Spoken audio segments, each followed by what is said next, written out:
এবার তুফানের shooting set থেকে ক্যামেরা বন্দী হলেন শাকিব খানের নায়িকা মিমি চক্রবর্তী। ভারতের রামজি ফিল্ম সিটিতে পুরোদমে চলছে তুফানের শুটিং দেখতে আসা মানুষগুলোকে শুভেচ্ছা জানাতে দেখা যায় মিমি চক্রবর্তীকে। বিস্তারিত জানতে ছোট্ট ভিডিও শেষ করুন।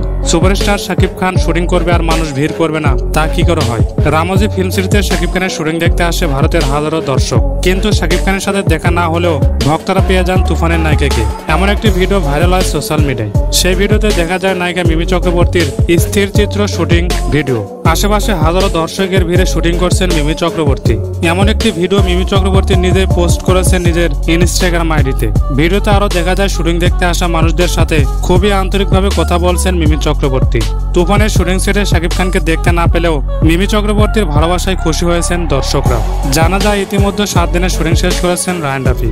এত গরমে একটানা শুটিং করছেন শাকিব খান, কেননা তুফান সিনেমা নিয়ে দর্শকরা যে আগ্রহ নিয়ে বসে আছে তার চেয়ে বেশি কিছু দিতে চান শাকিব খান। তুফানের শাকিবের মার্কেট অ্যাকশন দেখার জন্য অপেক্ষায় আছেন ভক্তরা। তাহলে প্রিয় দর্শক, তুফান সিনেমার সকল আপডেট পেতে আমাদের চ্যানেল সাবস্ক্রাইব করতে একদম ভুলবেন না।